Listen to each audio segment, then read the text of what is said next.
Sean todos bienvenidos.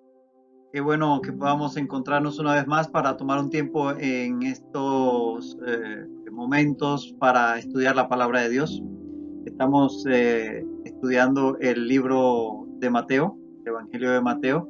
Estamos en el capítulo 5. Iniciamos en la lección pasada con el Sermón del Monte y ahí vamos a continuar en este momento. Así que ten tu Biblia a mano, capítulo 5 de Mateo, ten tu material para anotar y vamos a iniciar con una oración entregando este tiempo en manos de nuestro Dios.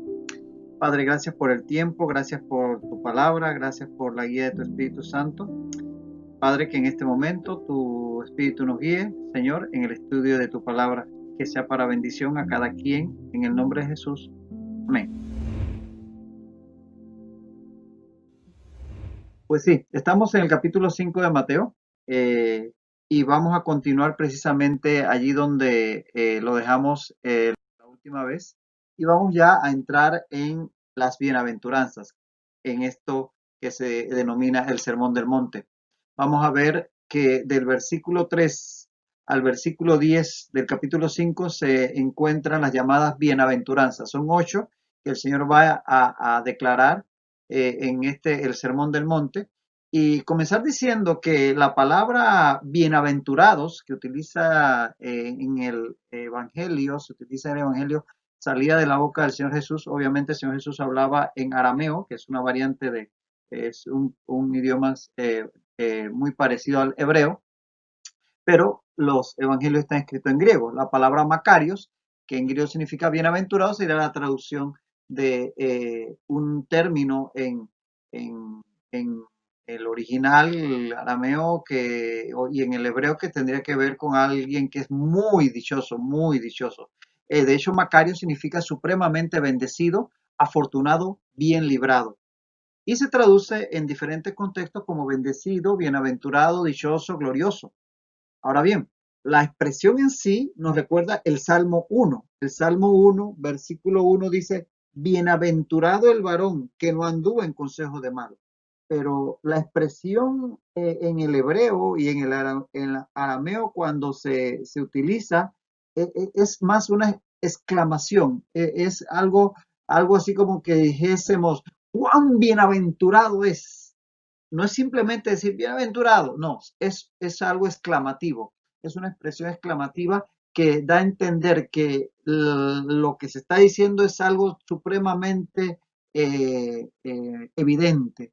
Por eso, aquí más que una frase, bienaventurado el que tal, bienaventurado el que tal, sería cuán bienaventurado es. De tal manera que esa es la idea que está transmitiendo aquí el término Macarios, el cual utiliza el Señor Jesús o el evangelista Mateo. Ahora, lo que va a decir aquí en las bienaventuranzas del Señor es las cosas que hacen a una persona sumamente dichosa, que llegan a alcanzar aquello que él en Juan 10:10 habló de una vida en abundancia. Él dijo en Juan 10:10, he venido para que tengan vida y la tengan en abundancia, es decir, para que sean muy bienaventurados. Es el tipo de vida a la cual Dios aspira que nosotros lleguemos. Entonces, si Jesús va a estar expresando a través de estas 8 bienaventuranzas el tipo de persona que alcanzan esa vida en abundancia, es estar muy bienaventurado, haríamos bien en buscar esa manera de vivir para llegar a esa vida en abundancia. Y vamos a ver que estas bienaventuranzas que estamos señalando están del versículo 3 al 10 del capítulo 5 de Mateo, constan cada una de ellas tres partes. Cada expresión de la bienaventuranza está compuesta de tres porciones. Lo primero es una atribución de la bienaventuranza. Bienaventurado es, claro, el verbo ser está sobreentendido, está tácito, pero básicamente se está dando a entender que es bienaventurado tal. Entonces, lo primero es la atribución, bienaventurado es. Lo segundo es una descripción de la persona a quien se aplica. Bienaventurados los limpios de corazón, los que lloran, etc. La descripción de la persona a quien se aplica la bienaventuranza. Y lo tercero es una declaración de la razón de la misma, porque de ellos es el reino de los cielos, porque serán consolados, etc. Así que esas son las tres porciones, los tres componentes que vemos en cada una de las bienaventuranzas. Son 8, como decíamos, esta tabla la resume y podemos ver cada una de las bienaventuranzas, quiénes son bienaventurados y qué recibe cada uno de ellos. Vemos la primera en el versículo 3, dice, los pobres en espíritu, de ellos es el reino de los cielos. La segunda en el versículo 4, los que lloran recibirán consolación. La tercera en el versículo 5, los mansos recibirán la tierra por heredad. La cuarta en el versículo 6, los que tienen hambre y sed de justicia serán saciados. La quinta en el versículo 7, los misericordiosos alcanzarán misericordia. La sexta en el versículo 8, los limpios de corazón verán a Dios. La séptima en el versículo 9, los pacificadores serán llamados hijos de Dios. Y la octava en el versículo 10, los que padecen persecución por causa de la justicia, de ellos es el reino de los cielos. 8 bienaventuranzas, 8 características de las personas que alcanzan estas bendiciones. Ahora, yo tendría que personalmente hacerme el análisis y cada uno de nosotros podría hacerlo y pensar cuántas de esas 8 características me describen a mí.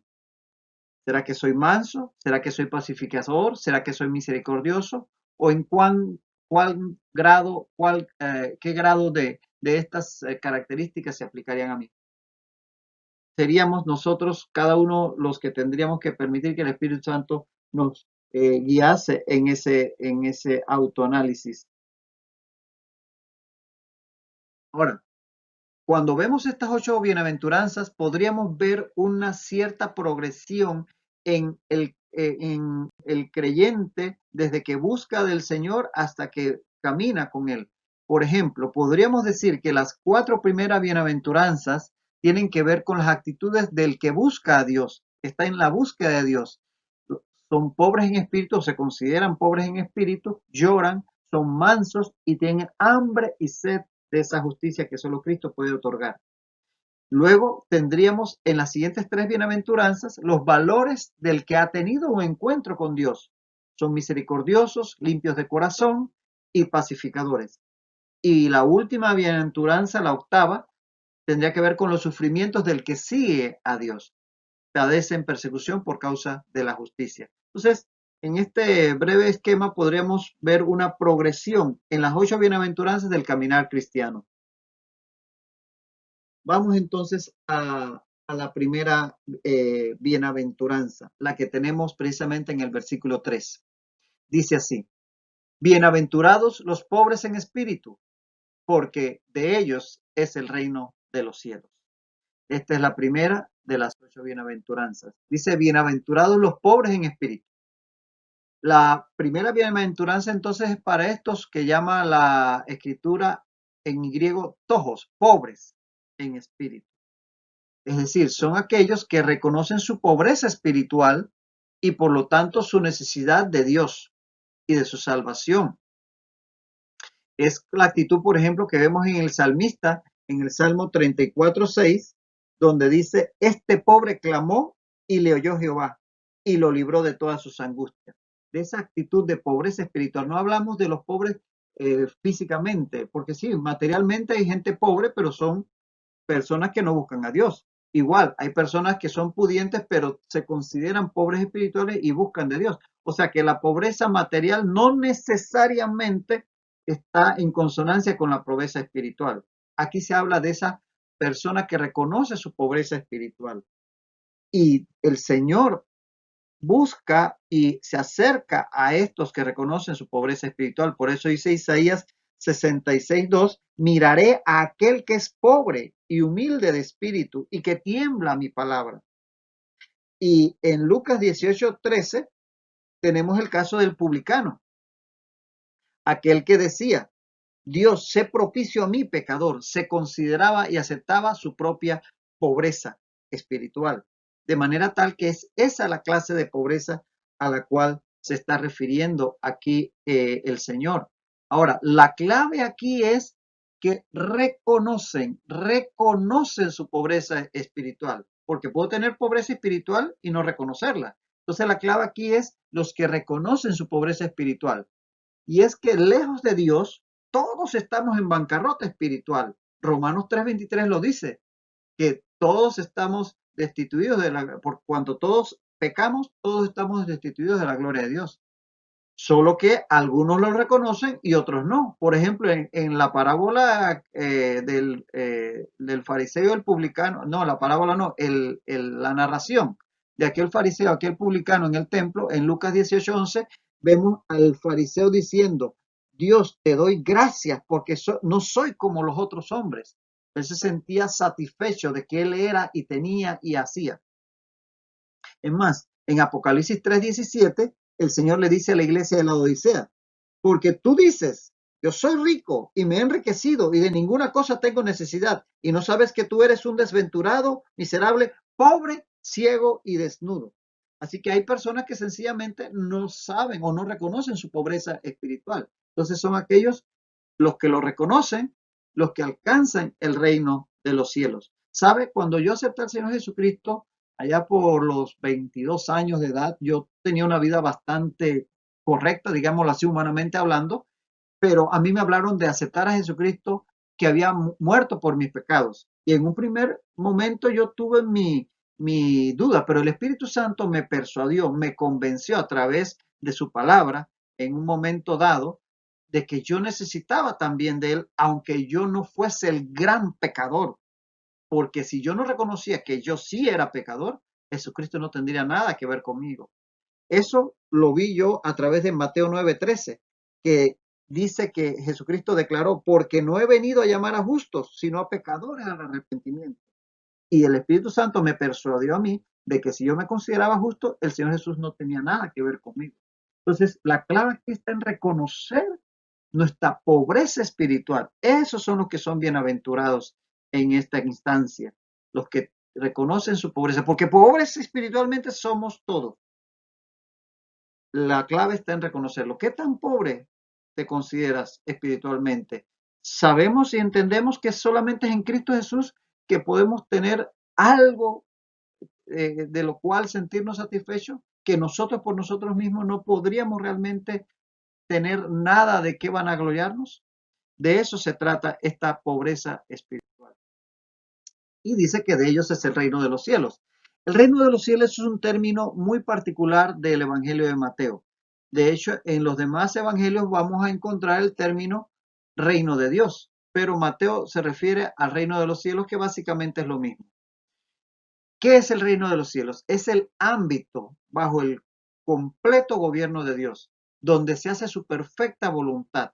Es decir, no, es más que un lugar físico, es un ámbito espiritual. El ámbito espiritual en el cual se hace la perfecta voluntad de Dios. Fíjate lo que dice el Padre Nuestro en Mateo 6:10.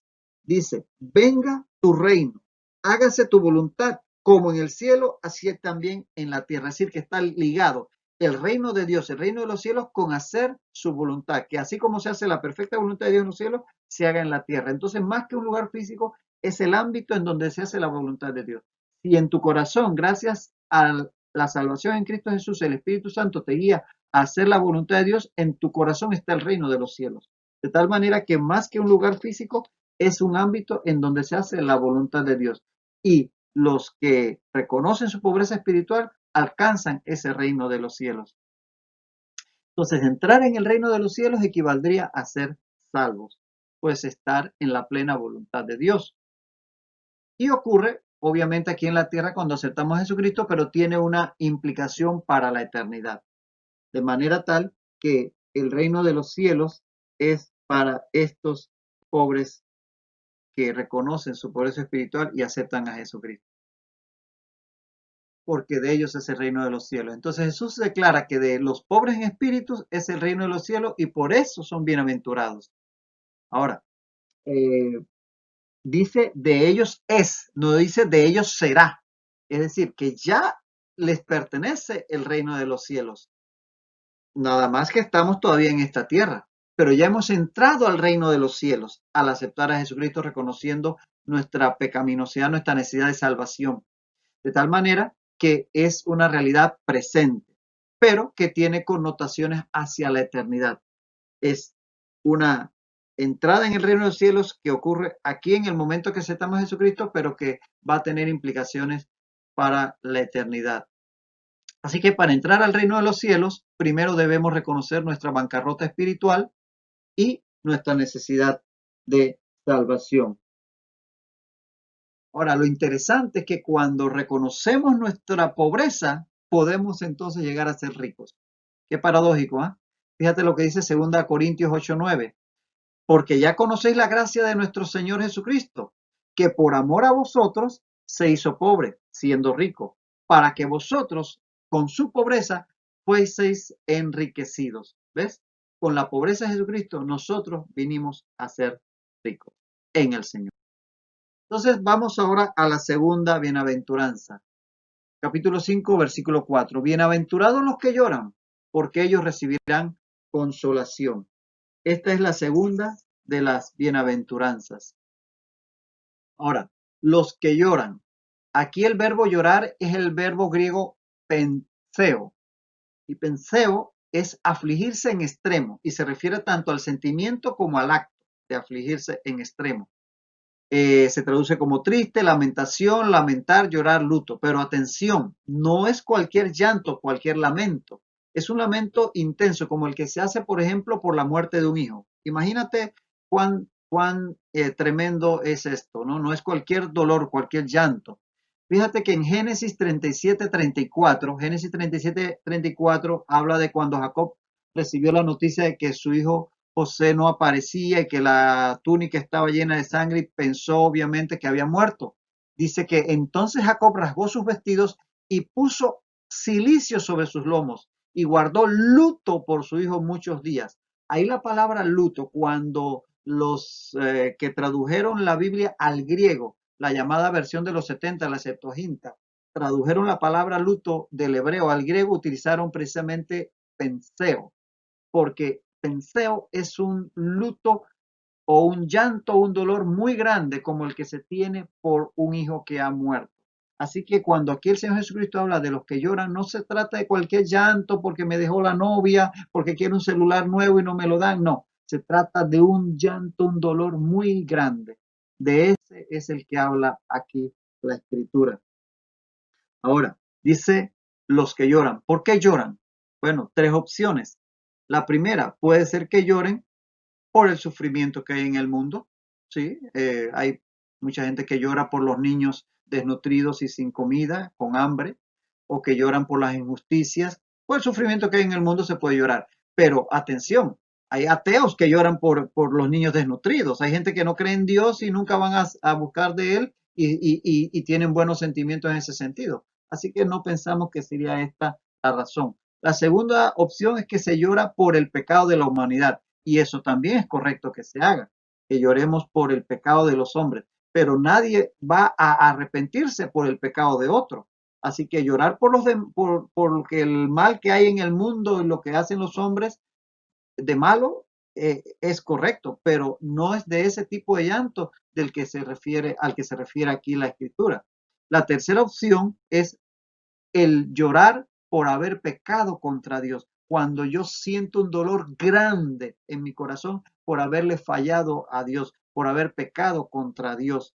Y esta tercera opción es la que consideramos la más válida en este caso, puesto que es la que nos lleva a arrepentirnos y a buscar esa salvación en Jesucristo, cuando nos lamentamos por haberle fallado a Dios.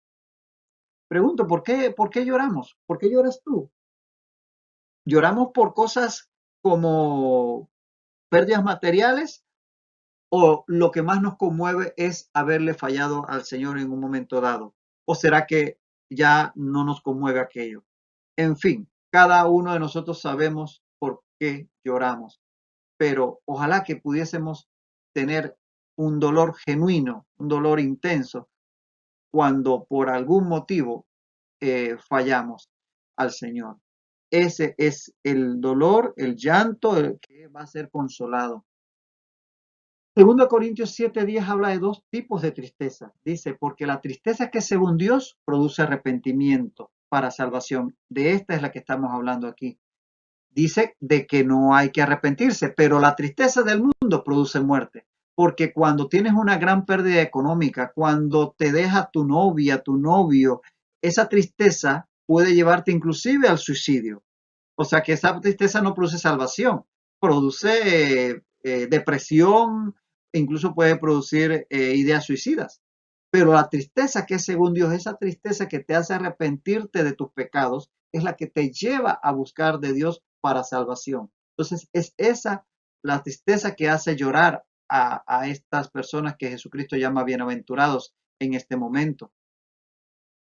Entonces, esa tristeza dice que va a llevar a que sean consolados. Dice, porque ellos recibirán consolación. Y esa es la razón de ser bienaventurados. Van a ser consolados. Dice el Salmo 51, 17, que al corazón contrito y humillado no despreciarás tú, oh Dios. ¿Ves? El Señor no desprecia un corazón contrito y humillado. Y en el Isaías 61, 2 dice que el Señor va a venir a consolar a todos los enlutados. ¿Ves? La idea de luto.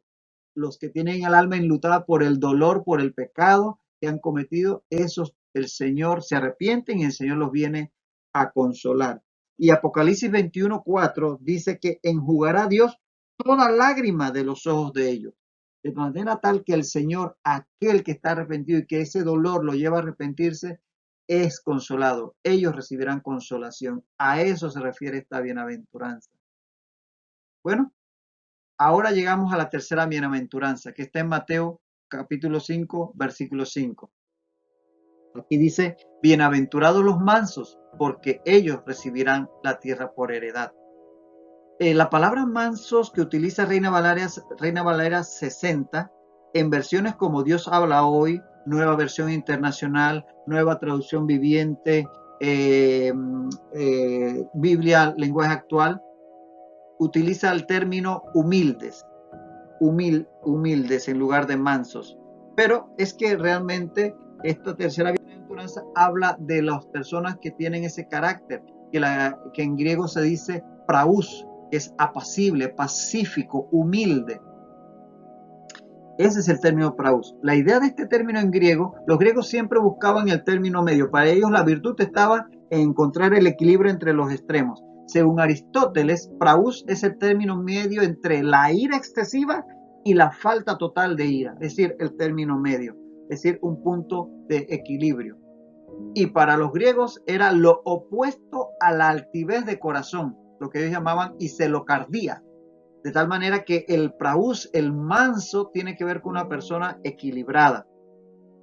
Es más, ese término se utiliza para describir en el lenguaje griego a un animal domesticado, el cual puede tener gran fuerza, pero que se somete a su dueño, como un buey, como un caballo, que son obviamente bestias mucho más fuertes que un hombre, pero cuando están domesticadas, esa energía, esa fuerza, se somete a la mano, a la voz de su amo.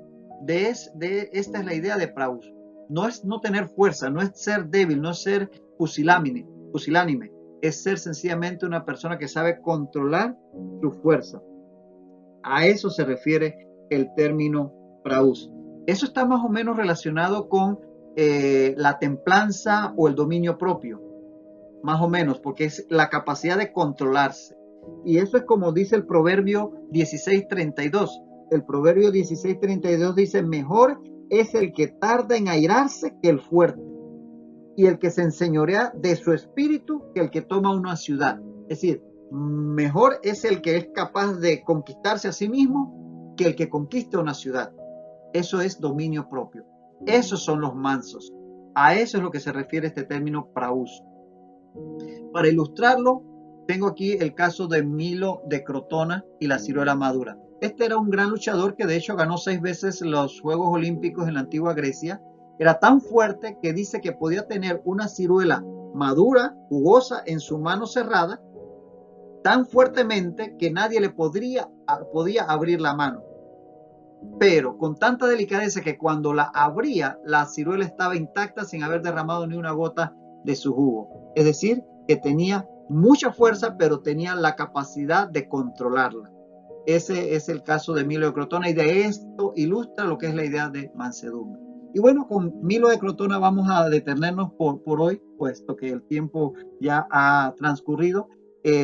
sigue leyendo el capítulo 5 de Mateo, revisa estas bienaventuranzas. Recuerda, estamos ahorita mismo en la tercera bienaventuranza, los mansos.